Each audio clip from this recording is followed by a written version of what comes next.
Well, hello, welcome back. The vlogs are back. Yes, they are. I am in Bosnia, to be exact, the capital, which is Sarajevo. But I'm actually... So Bosnia is split up into two federations. So you've got Bosnia and Herzegovina, and then you've got the Republic of Srpska, which is the area that I've just crossed into. It's a bit wild, but basically, like in the capital city, you walk out of the main city centre. You walk up a pretty steep hill, and you cross over into the Republic of Srpska. And there's also a district called, I think it's Brko. It's Brcko. That was if you Google up information about the war, that was a little district that was broken off. Google it, you'll read up on it and understand. But yeah, basically I'm here in the capital and I'm walking to the bus station to buy a bus ticket for the next movement, which will be in a couple of days. I'll be moving on to Belgrade, Serbia. I'll be getting a night bus. So I thought instead of booking the ticket online, I would go for a walk to the bus station. It's about 6 kilometers from the city centre. And I thought this is a pretty good way to just see more of the city. When I'm going back, I'll video some of the actual city centre, because first impressions are very good. It is quite built up. Feels quite modern, although the buildings are quite old. The city centre actually reminds me a little bit of London. Gives me some London vibes, just the way that it's set out, the way the buildings are, and also a bit of Melbourne in Australia. They've got a little tram network, and they've got buses, but they run on electricity. But they're not actually EV buses. They've still got the power lines running above, so they're connected to that. But I just thought this will be a pretty short vlog, because it's more just a catch-up vlog. As you can see, I'm just walking through it's more of like a forest area. We are basically up in the mountains. Tomorrow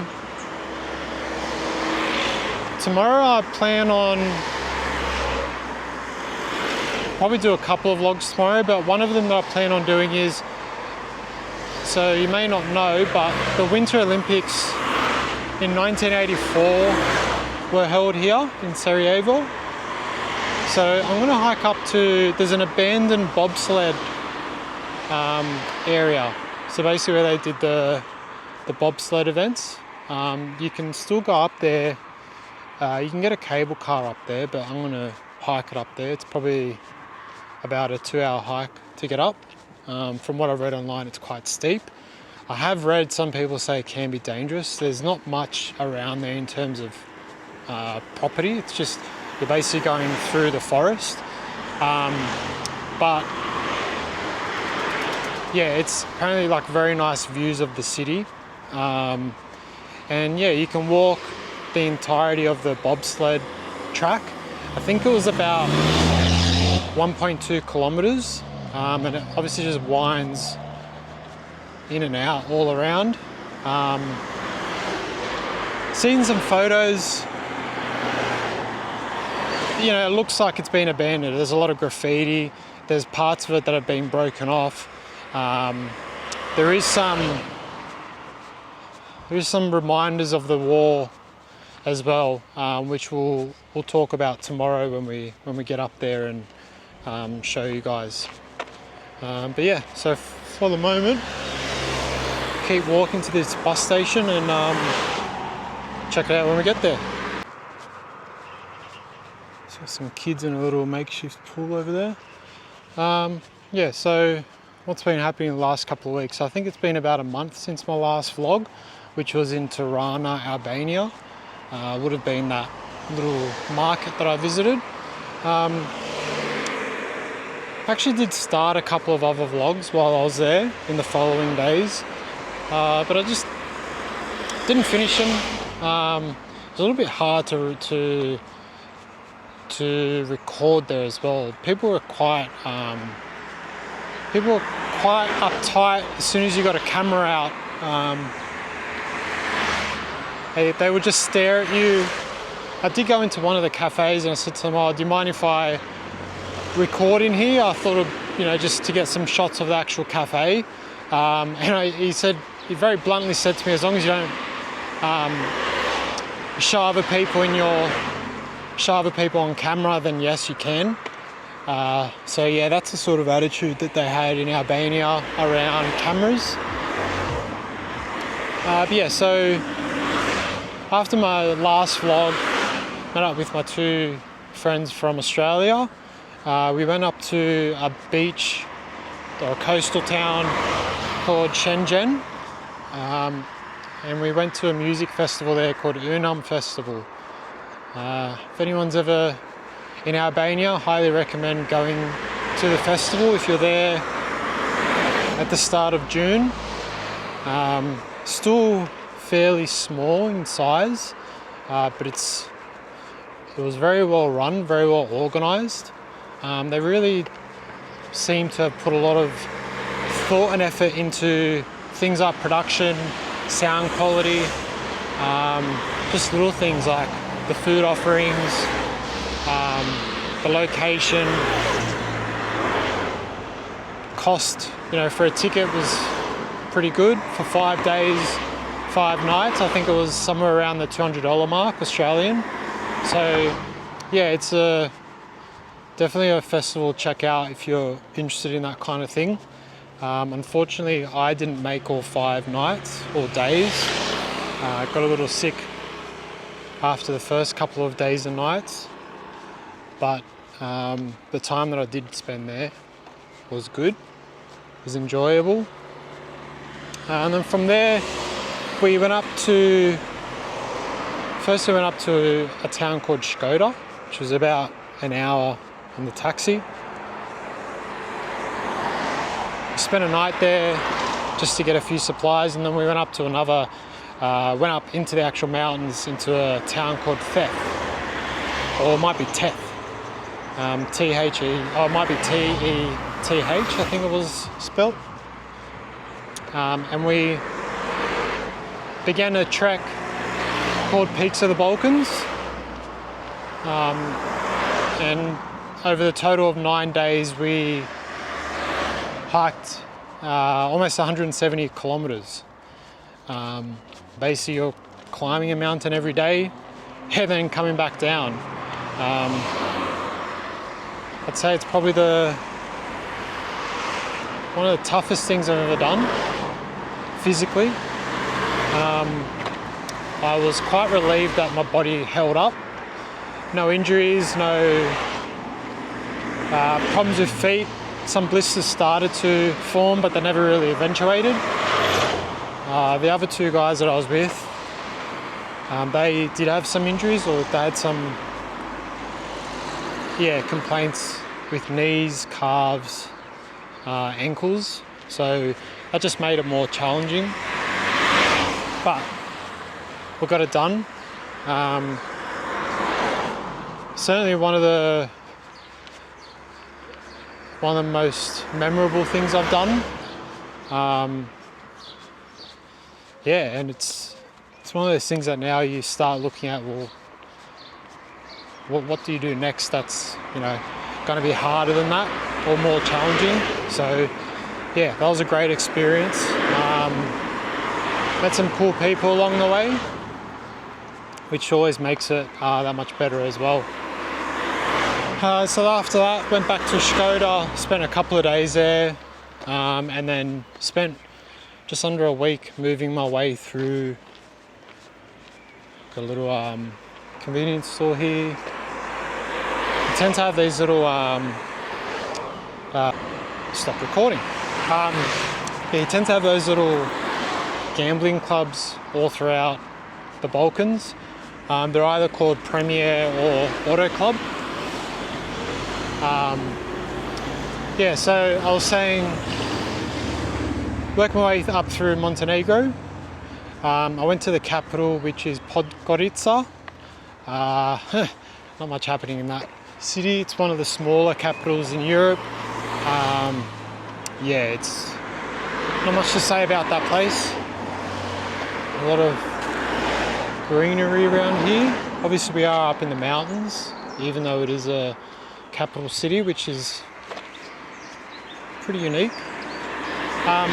Yeah, so after there, got a bus to Budva, which is a coastal town, and spent 3 days or 4 days there.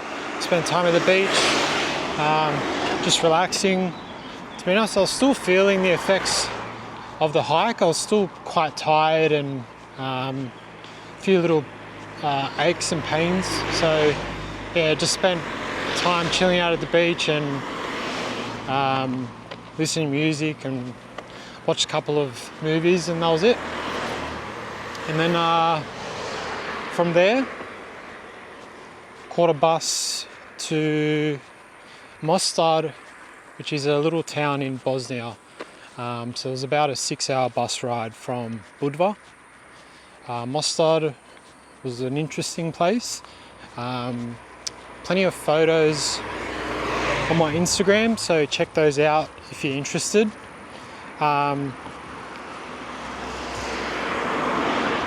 It's a city that certainly shows its history regarding the war.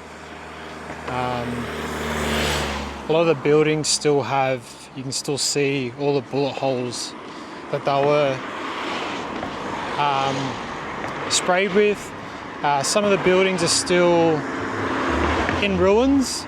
I've read online that it's not necessarily the city not having money to rebuild those buildings, rather they're leaving them that way, I guess as a reminder of history. Yeah, I'm not certain whether that is the case or not, but yeah, that's what it is. So a lot of those, you just see like the buildings are basically just destroyed and they're being gutted, and a lot of graffiti throughout the city, which makes it not look that presentable or attractive, which is unfortunate. But when you do get to the old town part of the city, it is quite beautiful. You've got a nice river running through it, bridges, which were all destroyed and rebuilt after the war. And also, like, you've got the mountains all around you. So it is a really nice scenic part of the city. So I spent 2 nights there and then got a bus here to Sarajevo. I'll be here for a couple of days. And I think the vlogs coming up will be very much focused on history and what happened during the war in the 90s. Should also add, today's Monday, June the 30th. So it's now been 3.5 months that I've been travelling. I am certainly on the other side, I guess. I'm on the back end of things. Still don't have a return date back to home, but it will be probably around that September period, probably early September at the moment, unless I really unless I feel like keeping on going. The plan is to so I'm going to be in Serbia, provided there's a seat on this bus. I'm going to be getting to Serbia, Belgrade, overnight on Thursday, and then I'll be in Serbia for a couple of weeks. Visit some family and just explore Serbia a little bit, because I've been there 4 or 5 times now, but I've not really had the chance to explore places away from Novi Sad and Belgrade. So yeah, that's going to be good. And then after that, I'm going to go to London for a week, visit some old friends, visit some friends that I actually met in Serbia in, I think it was 2014, and we still stay in touch pretty regularly. So do some vlogs in London, and then I'll be heading back to Asia, probably Thailand, potentially even Vietnam. I really enjoyed my time in Vietnam, so I do like the idea of going back to Da Nang and spending 2 or 3 weeks there, just relaxing, going to the beach every day and doing not too much before I head back home to Australia.